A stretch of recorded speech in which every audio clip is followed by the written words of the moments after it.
একজন পুরুষ যদি পরকিয়া করে তার শাস্তি কি? পুরুষ যদি পরকিয়া করে কিংবা নারী পরকিয়া করে শাস্তি একই। মনে রাখবেন, আল্লাহর জমিনে সবচেয়ে ভয়াবহ অপরাধ, যেই অপরাধের শাস্তি সবচেয়ে জঘন্য, সেটা হলো এই পরকিয়া। অর্থাৎ বিবাহিত পুরুষ এবং নারী যদি হারাম সম্পর্কে লিপ্ত হয় তাদের শাস্তি সবচেয়ে ভয়াবহ। কেন শাস্তি ভয়াবহ জানেন?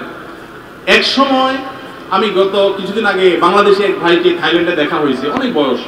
ওনাকে জিজ্ঞেস করলাম বাচ্চা কাচ্চা কয়জন, বললো যে 2 জন। তো বললাম এত কম বাচ্চা কাচ্চা, কোনো বিধিনিষেধ আছে নাকি? বলে না ভাই, এক সময় আমাদের এই দেশে, থাইল্যান্ডের কথা আমি বলছেন, যে সন্তান বেশি নিলে সরকার পারমিট করতো না, 2টা বেশি পারমিশন দিত না।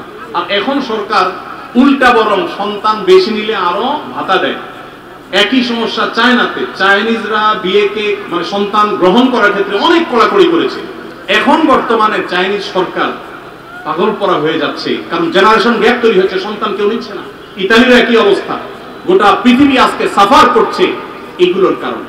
কিগুলোর কারণে? এই বিবাহ বহির্ভূত সম্পর্ক যত বেশি কোন সমাজে চালু হবে, সেই সমাজে মানুষের জন্মের হার কমে যাবে। মানুষ বিয়ে করবে না, ওই অবৈধভাবে তার চাহিদা পূরণ করবে এবং সন্তান জন্মের হার কমে যাবে, ওই ভয়াবহতার দিকে চলে যাবে। এজন্য এটাকে হারাম করা হয়েছে এবং মৃত্যুদণ্ডে এটা শাস্তি। কোন স্বামী কোন স্ত্রী যদি পরকীয়া লিপ্ত হয়, আল্লাহর জমিনে সে সবচেয়ে বড় অপরাধী। শিরকের পর যে বড় অপরাধগুলো, তার মধ্যে থেকে একটা। অতএব এখান থেকে বেরিয়ে আসতে হবে আল্লাহর ভয়, এবং তাদেরকে নসিহা করতে হবে। নবী সাল্লাল্লাহু আলাইহি সাল্লাম পরকীয়ায় যারা আসক্ত, বা অন্যের মানে একজন পুরুষ হয়ে নারীর প্রতি, নারী হয়ে অন্য পুরুষের প্রতি যারা আসক্ত, তাদেরকে বলেছেন তোমার স্বামীর কাছে, তোমার স্ত্রীর কাছে যা আছে, অন্য নারী বা অন্য পুরুষের কাছে একই জিনিস আছে, ভিন্ন কিছু নয়। অতএব শয়তান তোমাকে বুঝায় না তুমি ওখানে গেলে সুখ পাবা, শান্তি পাবা। অতএব এগুলো থেকে আমাদের বেরিয়ে আসতে হবে। এরপরে প্রশ্ন হলো, ফুফাতো বোন খালাতো বোনকে বিয়ে করা জায়েজ আছে কিনা? ফুফাতো বোন, খালাতো বোন, চাচাতো বোন, মামাতো বোন, এদের সবাইকে বিয়ে করা জায়েজ। আর যাদেরকে বিয়ে করা জায়েজ, এরকম বোন যারা আছে, বিয়ে করা জায়েজের আওতায় পড়ে, এদের সাথে পর্দা করা ফরজ। অর্থাৎ তাদের সাথে আপনি পর্দা ছাড়া কথা বলবেন না, এবং কোনো প্রয়োজন হলে কথা বলবেন পর্দার আড়াল থেকে, এবং তাদেরকে বিয়ে করা সেটা কি আছে? জায়েজ আছে। নামাজে মনোযোগ বসাতে পারছি না, এক্ষেত্রে কি করা উচিত? নামাজ, যেটা বলছিলাম যে নামাজে মনোযোগ ধরে রাখতে পারেন না, এই সমস্যা কি আপনাদেরও আছে ভাই? আছে? নামাজে মনোযোগ ধরে রাখতে পারেন না? আজকে আমি আপনাদেরকে নামাজে মনোযোগ ধরে রাখার জন্য কয়েকটা টিপস, কয়েকটা পরামর্শ দিয়ে যেতে চাই, এবং আমি নিজে এগুলোর উপরে আমল করে আলহামদুলিল্লাহ ফল পেয়েছি, পরীক্ষিত। এরকম আমলগুলোর মধ্যে 1 নম্বর হলো, ভালো করে শুনেন, 1 নম্বর হলো চোখের হেফাজত করবেন। চোখের, মোবাইলে বা বিভিন্ন ভাবে চোখ দিয়ে হারাম জিনিস দেখেন, মেয়েদের ছবি দেখেন, ফিল্ম দেখেন, নাটক দেখেন, বিভিন্ন হারাম জিনিস দেখেন, এটা আপনি বন্ধ করেন। পরীক্ষামূলক 1 মাসের জন্য আপনি একটু চোখের রোজা করেন, আত্মনিয়ন্ত্রণে করার চেষ্টা করেন।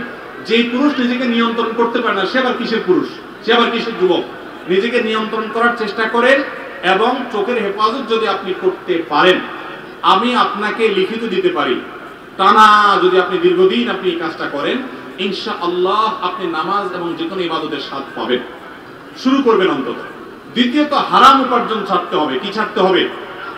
হারাম খাওয়া ছেড়ে দেন, হালাল খাবার গ্রহণ করেন, এটাও ইবাদতে মনোযোগ সৃষ্টি করতে সহযোগিতা করে। তৃতীয়ত, নামাজের জন্য বিশেষ করে বলতে চাই, এই যে পয়েন্টটা এখন বলতেছি নামাজের মধ্যে, এইটা যদি করেন আর আপনি মনোযোগ না আসে, আপনি আমাকে ব্যক্তিগতভাবে জানায়েন যে আপনি ভুল বলে আসছেন। আমি আলহামদুলিল্লাহ এটার উপরে নিজে 100% উপকারিতা পেয়েছি, অনেককে পরামর্শ দিয়ে তাদের মধ্যে উপকারিতা পেয়েছি। সেটা হলো নামাজের টাইমিংটা বাড়িয়ে দেন, অর্থাৎ দীর্ঘ সময় নিয়ে নামাজ পড়েন। আপনার 4 রাকাত নামাজ পড়তে 5-6 মিনিট সময় লাগে, বা 6-7 মিনিট সময় লাগে, আপনি এটাকে ডাবল করে দেন। এবং সূরা ফাতিহা পড়ে একটু অপেক্ষা করে রসিলা পয়েন্টে সময় নেন। একইভাবে রুকুতে গিয়ে একটু লম্বা সময় ধরে তাসবিহ, সাধারণত আপনি 3 বার তাসবিহ পড়েন, এবার আপনি 6 বার 7 বার পড়েন, 9 বার পড়েন, আরো বেশি করে পড়েন, একটু সময় বেশি না। রুকু থেকে উঠেই আবার সেজদা যান সবসময়, আজকে সেটা করেন না। রুকু থেকে উঠে একটু দাঁড়ান, একটু অপেক্ষা করেন, একটু দেরি করেন। নবী সাল্লাল্লাহু আলাইহি ওয়াসাল্লাম রুকুতে যে পরিমাণ সময় থাকতেন, রুকু থেকে উঠে দাঁড়িয়ে তার কাছাকাছি, কারিগর মিনহু হাদিসের ভাষ্য, তার কাছাকাছি থাকতেন। অথচ আমরা রুকু থেকে উঠেই ধরতে, আপনি উঠে একটু অপেক্ষা করেন, দাঁড়ান, অন্য সময় চেয়ে ডাবল সময় দাঁড়ান। এভাবে যদি প্রত্যেকটা কাজ আপনি সময় নেন এবং ধীরে ধীরে করেন, ইনশাআল্লাহ বিসমিল্লাহ আপনি নামাজের মধ্যে মনোযোগ দেখতে পাবেন। 3টা গেল। 4 নম্বর হলো নামাজের মধ্যে যে সূরা কেরাতগুলো পড়েন, এটা আজকে আমরা 3 কুল সম্পর্কে আপনাদেরকে বললাম। নামাজের দোয়াগুলো, সূরাগুলো, কেরাতগুলো, এগুলো অর্থটা বোঝার চেষ্টা করবেন। তাহলে নামাজের ভিতরে এই অর্থের কথা আপনার মাথায় আনতে পারবেন, আপনার মনোযোগ ধরে রাখতে পারবেন। আর আরেকটা পরামর্শ হলো, ইবাদত এবং নামাজে বিশেষ করে মনোযোগ সৃষ্টি করার জন্য আগে থেকে মনোযোগ নষ্টকারী বিষয়গুলো থেকে সরে আসে। অনেকে আছে মোবাইল টিপতে টিপতে নামাজে দাঁড়ায়, নামাজে ঢোকার আগে, মসজিদে যাওয়ার আগে মোবাইল সুইচ অফ করে ফেলান এবং এরপ্লেন মোড করে ফেলান, যাতে করে মেসেজ আসলে পেন না পান। ইনশাআল্লাহ দেখবেন মনোযোগ আসবে। সেই সাথে আল্লাহর কাছে দোয়া করবেন। একটা দোয়া শিক্ষা দিই, প্রত্যেক নামাজের পর, ৫ ওয়াক্ত নামাজের পর আমার নবী সাল্লাল্লাহু আলাইহি ওয়াসাল্লাম এই দোয়াটা নিয়ে করতেন, আমরা পড়ার চেষ্টা করব। আল্লাহুম্মা আ'ইন্নি আলা যিকরিকা ওয়া শুকরিকা ওয়া হুসনি ইবাদাতিক।